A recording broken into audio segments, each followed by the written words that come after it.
been a few weeks since the last CDC video, huh? Truth be told, I wasn't really feeling it this season. However, as a final goodbye, let's take a look at the weeks you never got to see.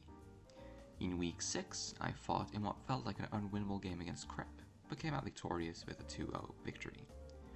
In week 7, I got smoked by Endless and their Terranormal Entei, losing 4-0. In week 9, I fought one of the spookiest teams in the league, and despite some hacks and lucky calls, Glass Shadows beat me 2-0. Finally, for week 10, I got a forfeit win. That means I ended this season with a record of 4-6, -8 in differential, officially making this my worst season to date. But at least now I can turn the page on this chapter and relax before my next league starts.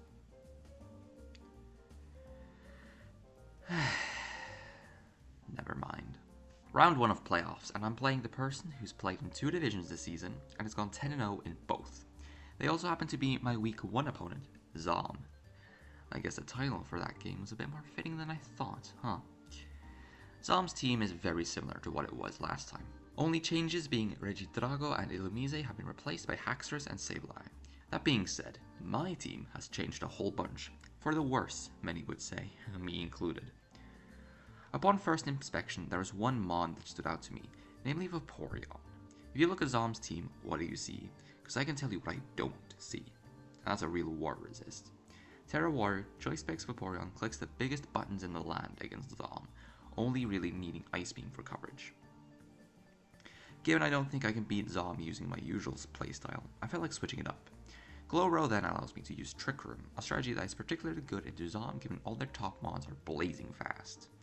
Slap on a Life Orb and some coverage, and Glow-Row can deal damage as well as supporting both Vaporeon and Valiant. Given the speed of Zom's biggest threats and the fact that I ran Scarf last time, running only enough speed to outspeed a Zapdos might throw them off on my Valiant, whilst allowing me to be modest for an even bigger damage output. Notably, I've added Vacuum Wave this time, as if I'd had that last time, I would have won.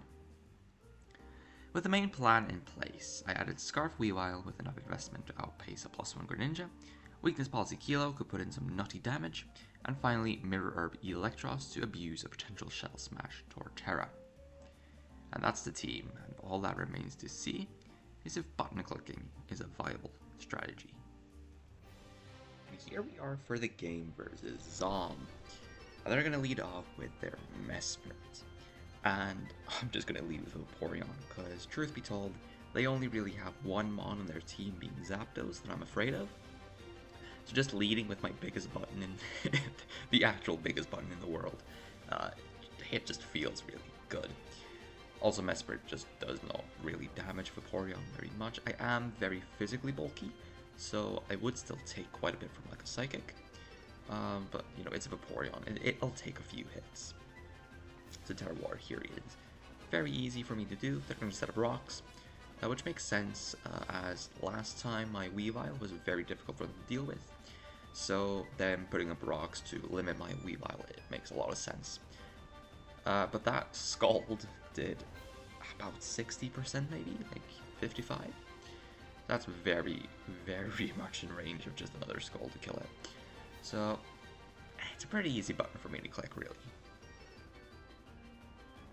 Your Psychic Noise is going to deal exactly 100 damage, and I'm just going to finish them off with Scourge.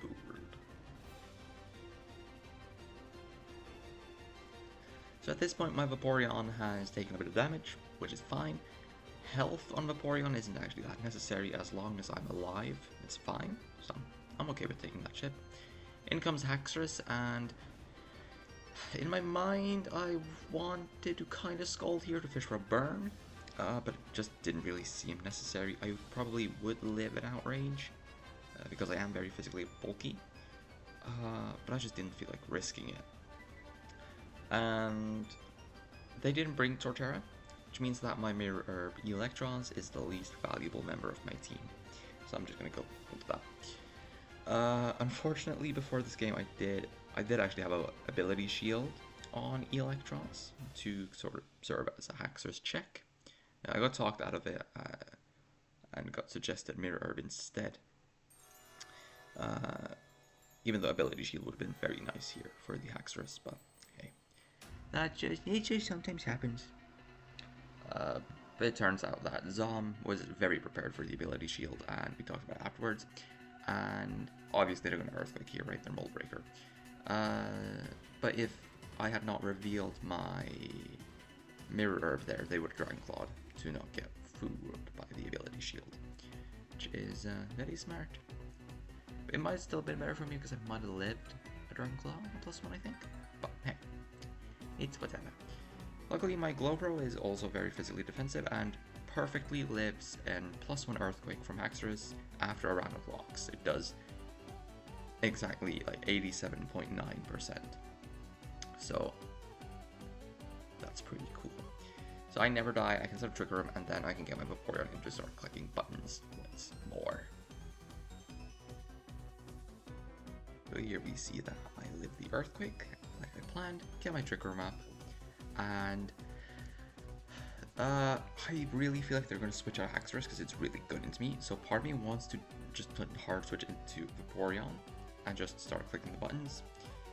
Whereas another part of me wants to click Psychic on my Slowbro to get damage on Haxorus if it stays in, or if they switch into something else, I get damage on it, and then Life Orb is going to kill Glowbro, and I get to keep momentum in Trick Room and get my Vaporeon in and start clicking buttons again. But that does mean that I won't be able to get Trick Room up later. So that's kind of the thing I have to think about here, and I think I maybe might have made the wrong choice here, but I do end up staying in and clicking Psychic, as they are going to switch their Haxorus and go into Zapdos. And this Psychic damage on the Zapdos right here, it tells me it looks a bit sped up. So I know I have to Hydro Pump with my Vaporeon in order to kill it. Oh. Or at least I would have it if we didn't disconnect. But it's fine because, you know, we haven't really played many turns of this game, so we can easily recreate it. And surely that wouldn't happen again, right? Now we're back to where we were. And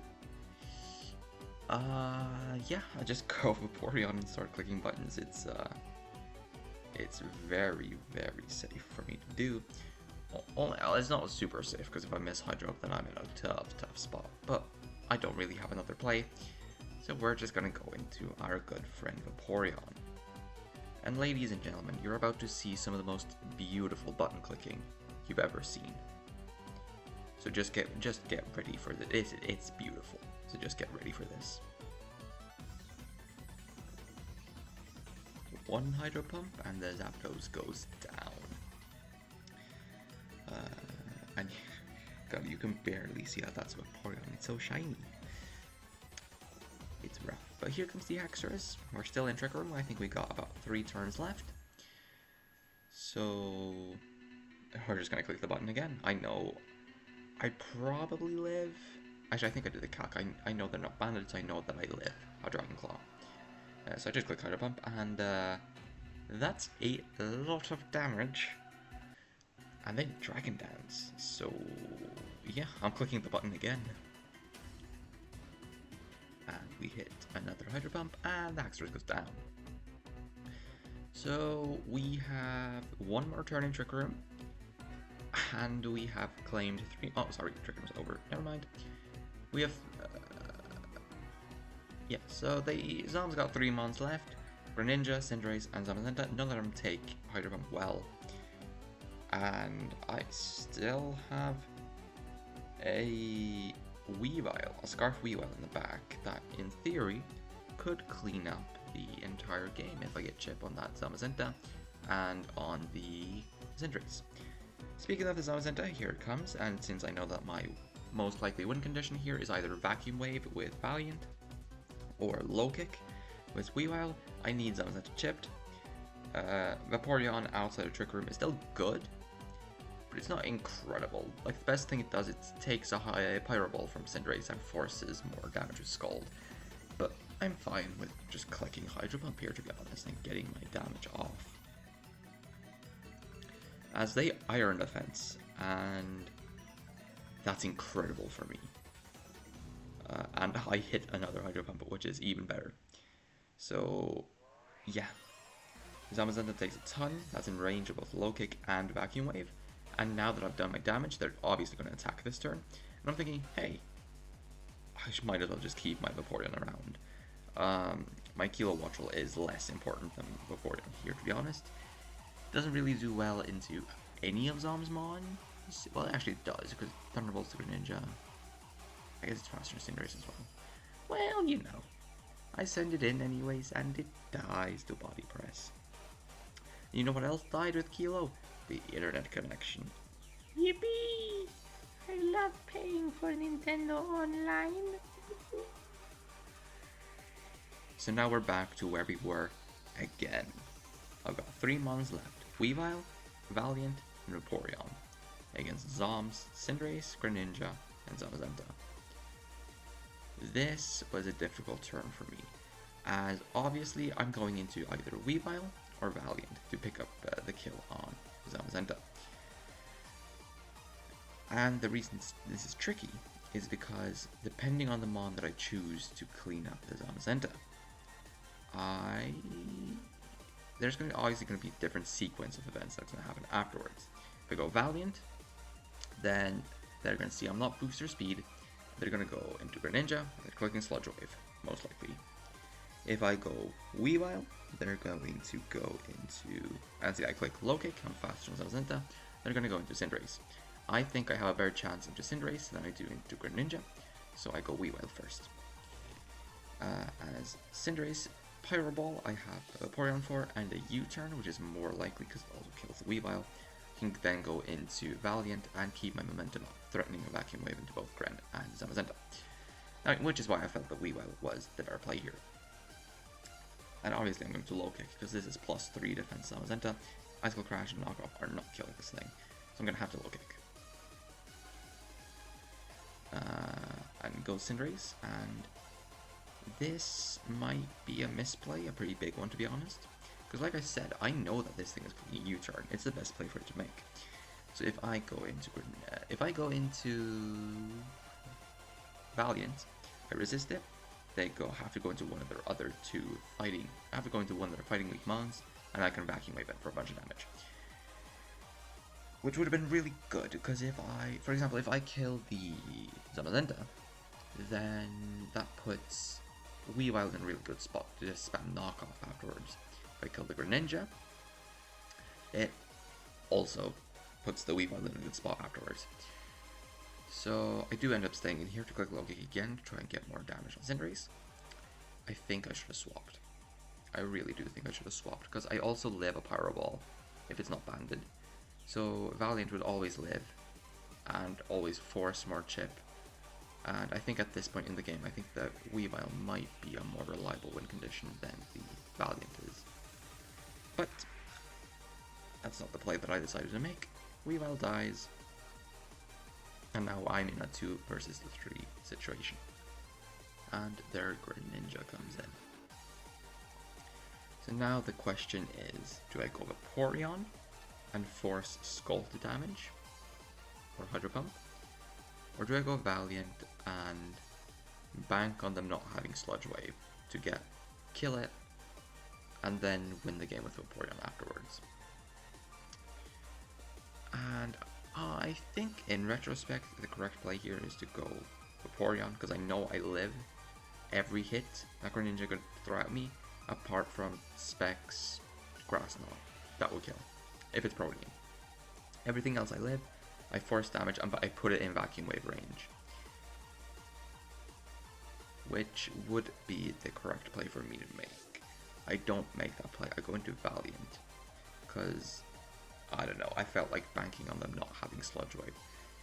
Terrible play, mind you. But I sure did make it. Horrendous play. But it did happen, and they are yeah, they are Scarf, but I still don't know that they're Scarf, but they are Scarf. And they kill me with Sludge Wave. And with them being Scarf, the Low Kick on Weavile matters less, because Weavile would have been slower than Greninja, because I did some aggressive speed creeping and I didn't think that they would go Scarf. No, I was still faster than Greninja. Yeah, because I did creep the Greninja. might have been a poor play. But here they click Sludge Wave, and they bring me down very low, get a poison, which, I mean, it sucks, but it doesn't matter. And now that they are poison type, my Terra Water Spec Scald will actually kill it. So, obviously I lose this game. The poison really sealed it, but it does not matter in the slightest. But, you know, it's physically impossible for me to win now. But, that being said, that Greninja was Scarf, which,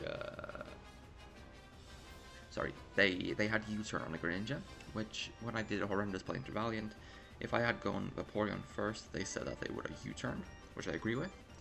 And we would have ended up in pretty much the same situation where they would have to sack Mon, like Zamazenta probably. Yeah, Zamazenta.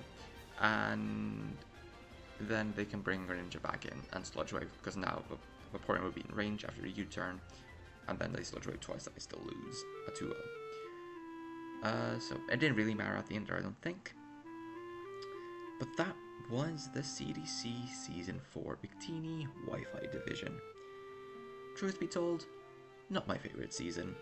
Not because of the league or anything like that. Purely because I drafted a team that I despise. I don't know, I don't know why I thought that drafting like 8 mons that I don't like playing with was a good idea. But I sure did do it. Oh, I sure did do it. And, well, I won't be doing it again. No, but, it's been fun. It's been very fun indeed. And for this last part, we're going to do a tiny bit of a retrospective. We're just going to look at the stats of the season to see which mods really did well and who really did not do well. So, I'll catch you on the nerd page. Right, so here we are on the career doc. And here's the overview of this season. And now if we're going to look at just the pure stuffs, Valiant was my best mod, and I guess it was. I don't know, I really didn't like Valiant this season, but it did do work. 14 kills, 7 deaths in 9 games. It's not great, it's not terrible either. So I guess Valiant was fine for me this season. I really do not care for it though. Weavile, I was terrible with. Really bad with playing with Weavile. Brought it 5 times, it got 2 kills and died all 5 times. Yeah, Weavile probably won't get drafted by me again. I'm just not good at using Weavile. And I've really found that out the hard way here. And Heatran, similar kind of story. Brought it 6 times, got 3 kills and died 5 times. Yeah, I don't know, I just don't like Heatran either, to be honest. That's going to be a common theme for my entire team, to be honest. There are 2 mons on my team that I actually like using. The results don't necessarily reflect that, but we'll get through it when we get there. Donphan as a spinner, I don't like. I think Donphan is very bad as a mon. I'm sorry, I just think that it's just not my type of mon, I suppose. Ogerpon Teal, I draft it every time and I think I'm gonna like it. I like, this is the time I'm gonna like it. I don't like it. I never like Ogerpon Teal. It's just not a mon I like using. Slithering though is a mon I like using. And I really wanted the booster speed set to work, it just didn't. And I really did poorly with it this season, but I do really like using Slithering. And I really hope that at some point down the line I can get to use it again, and hopefully better than I did here, because this was not a great showing. Kilowattrel is a mod that grew on me throughout the league. I really didn't like it the first 4 weeks. Week 5, I was like, okay, this is kind of cool when I started using Endeavor. And then week 6 was obviously its greatest week. But I think overall I still don't like Kilowattrel, because it's electric and flying, which is really easy to switch in on for a lot of mons. And it's really hard to get Kilo in on the field to actually click buttons. And it's not a Terra Captain, so it can't really change. typing and super frail. So like, I've used Zapdos before, which is again, you know, flying and electric. But it's kind of different because that's a lot bulkier of a Mon. So I don't really love Kilowatt here. Vaporeon is a Mon that I don't like, but god did it redeem itself in that final game.